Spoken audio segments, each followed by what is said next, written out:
الحمدللہ وحدہ لا شریک لہ والصلاۃ والسلام علی من لا نبی بعد۔ تراویح 20 رکعت باجماعت یہ سنت ہے۔ حضرت عبداللہ بن عباس رضی اللہ تعالیٰ عنہما فرماتے ہیں ان رسول اللہ صلی اللہ علیہ وسلم کان یصلی فی رمضان 20 رکعۃ والوتر۔ یہ حدیث مصنف ابن ابی شیبہ میں ہے، المعجم الکبیر للطبرانی میں ہے، مسند عبد بن حمید کے اندر ہے کہ رسول اکرم صلی اللہ علیہ وسلم رمضان مبارک میں 20 رکعت تراویح اور وتر پڑھتے۔ حضرت جابر رضی اللہ تعالیٰ عنہ فرماتے ہیں خرج النبی صلی اللہ علیہ وسلم ذات لیلۃ، رسول اکرم صلی اللہ علیہ وسلم ایک رات کو باہر تشریف لائے فی رمضان، رمضان مبارک کے مہینے میں، فصلی الناس 24 رکعۃ واوتر بثلاثۃ۔ رسول اکرم صلی اللہ علیہ وسلم نے 24 رکعت پڑھائیں اور 3 رکعت وتر۔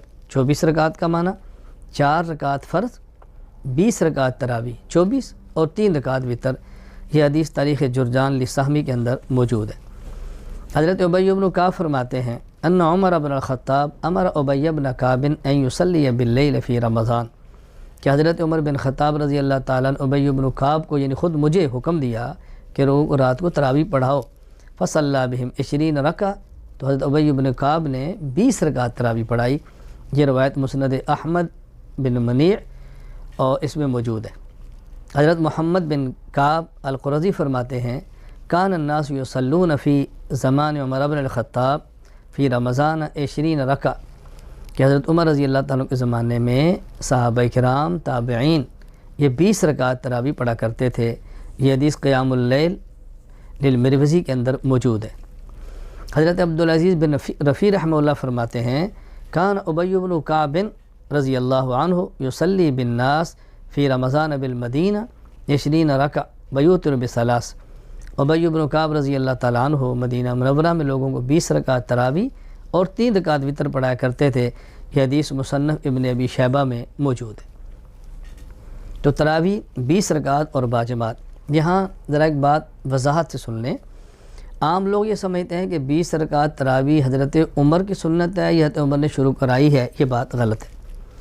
ایک ہے 20 رکعت تراویح اور ایک ہے 20 رکعت تراویح کی جماعت اور ایک ہے 20 رکعت تراویح پورا مہینہ باجماعت۔ رسول اکرم صلی اللہ علیہ وسلم سے 20 رکعت بھی ثابت ہے، 20 رکعت کی جماعت بھی ثابت ہے۔ ہاں 20 رکعت پورا مہینہ یہ حضرت عمر رضی اللہ تعالیٰ عنہ کا کارنامہ ہے۔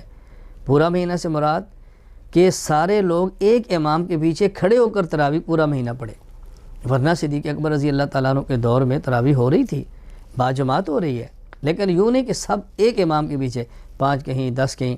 اور یہ صحیح بخاری میں موجود ہے، حضرت عمر رضی اللہ کو نکلے ہیں تو آپ نے دیکھا کہ لوگ تراویح پڑھ رہے ہیں، 2 3 ایک طرف، 5 ایک طرف، یوں ایک الگ الگ۔ تو حضرت عمر فرماتے میرا جی چاہتا ہے کہ میں ان سب کو ایک امام پر جمع کر دوں، یہ الگ الگ ٹکڑیوں میں جماعتیں نہ کرائیں بلکہ ایک ہی جماعت بڑی ہو۔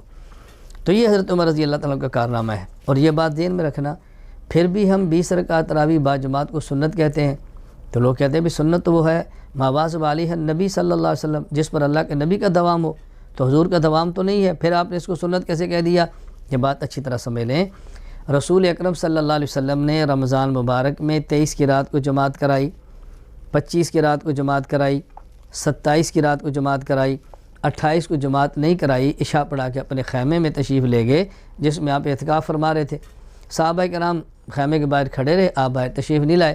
صبح فجر کی نماز پڑھی، مختصر سے خطبہ دیا اور آپ نے فرمایا کہ میرے علم میں ہے کہ تم میرے خیمے کے باہر کھڑے تھے، میرے علم میں ہے، میں باہر کیوں نہیں آیا؟ انی خشیت ان یفترض علیکم، اگر میں تراویح پورا مہینہ جماعت سے کرا دیتا تو مجھے خدشہ تھا کہ تمہارے اوپر تراویح فرض ہو جاتی۔ تو رسول اکرم صلی اللہ علیہ وسلم پورا مہینہ جماعت کروا دیتے تو فرض ہوتی۔ حضرت عمر رضی اللہ تعالیٰ نے پورا مہینہ جماعت کروائی، حکم دیا، اہتمام کروایا، تو اس سے فرض نہیں ہوئی۔ تو رسول اللہ صلی اللہ علیہ وسلم کی جو خواہش ہے پورا مہینہ تراویح باجماعت کی، وہ عمر رضی اللہ تعالیٰ عنہ نے پوری فرما دی ہے۔ تو یہ پیغمبر کی خواہش ہے، لہٰذا اس کو سنت ہی کہا جائے گا، کوئی اور نام نہیں دیا جا سکتا۔ لہٰذا تراویح 20 رکعت ہے، باجماعت ہے اور پورا مہینہ ہے۔ اللہ تعالیٰ ہمیں اس کا اہتمام کرنے کی توفیق عطا فرمائے۔ وآخر دعوانا ان الحمدللہ رب العالمین۔ تو ناظرین، دیکھا آپ نے، یہ تھے مولانا الیاس گمن صاحب۔ نام نہاد متکلم اسلام. نام نہاد اس لیے کہہ رہا ہوں کہ ایک ہی ضعیف حدیث کو انہوں نے جو ہے بار بار کوٹ کیا اور ایسی کتابوں کا نام لیا شاید آپ لوگوں نے پہلے نہ سنی ہو, میں نے دیکھی بھی اور سنی بھی ہیں, اور میں ان سے گزارش بھی کرنا چاہوں گا کہ ان میں سے مجھے یہ ایک چیز سمجھا دیں کہ وہ کون سی جلد میں اور کون سی صفحے پہ, اور صرف صفحہ ہی بتا دیں, چلے میں ڈھونڈ لوں گا. صحیح ہے ایک بات. اور دوسری بات, مصنف ابن ابی شیبہ میں جو ہے وہ تو آپ کے مسلک کے لیے, میں تو نہیں کہتا حضرت امام ابو حنیفہ کے رد پہ انہوں نے کتاب لکھی ہوئی ہے. ابھی آپ حساب لگائیے کہ آپ اس کتاب کی کوٹ کر رہے ہیں جو آپ کے مسلک کے خلاف مطلب بات کر رہی ہے کہ یہ چیز بھی ان کی, میں نے یہ جو ابھی 2 اسکرین شاٹ لگائے ہوئے ہیں اسی لیے لگائے ہیں, یہ تو صرف ایک صفحہ ہے سمجھ لیں, یا 2 صفحے ہیں.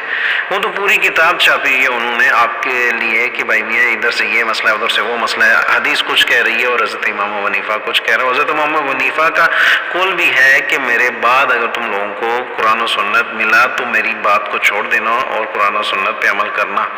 اگر یہ نہیں ہے تو آپ لوگ اس میں سے میری رائے سے یا میری بات سے آپ اختلاف بھی کر سکتے ہیں. اور رہی بات مولانا الیاس گمن صاحب کی, تو ان کا کام یہی ہے گھمانا.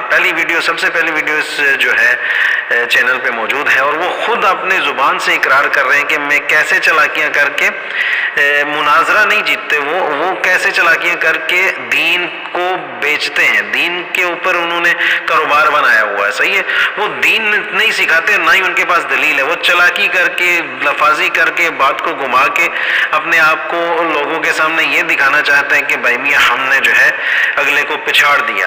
پچھاڑا آپ نے کس کو ہے, یہ بھی تو سوچئے. آپ نے نبی کریم صلی اللہ علیہ وآلہ وسلم کے طریقے کو پچھاڑا ہے, آپ نے اللہ تعالیٰ کے قرآن کو پچھاڑا ہے, آپ نے نبی کریم صلی اللہ علیہ وآلہ وسلم کے صحابہ کو, حتیٰ کہ آپ نے اماموں کو پچھاڑا ہے. یہ اس چیز کو نہیں سمجھ پا رہے آپ.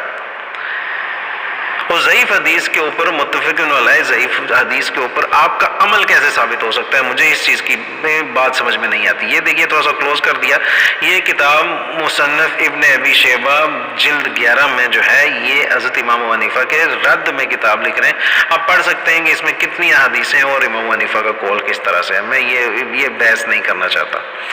میں صرف اور صرف آپ لوگوں سے غصہ ہوں, آپ لوگوں سے ناراض ہوں, مسلمانوں سے اسپیشلی جو نام کے مسلمان ہیں جن کو اپنے دین کے بارے میں پتہ ہی نہیں ہے کہ ہمارا دین ہمیں کیا کہہ رہا ہے. ہاں یہ لوگ مدرسوں سے جوانوں کو, بچوں کو پڑھا کے نکالتے ہیں, اور وہ پڑھا کے کیا نکالتے ہیں, صرف اور صرف اپنی کتابیں, دین نہیں پڑھاتے. یہ میں کتنی دفعہ اپنی مجلسوں میں اپنے دوستوں میں یہ بات کہہ چکا ہوں کہ ہمارے ہاں مسلک تو ضرور ہیں لیکن اسلام نہیں ہے. اس چیز کو سمجھیے گا.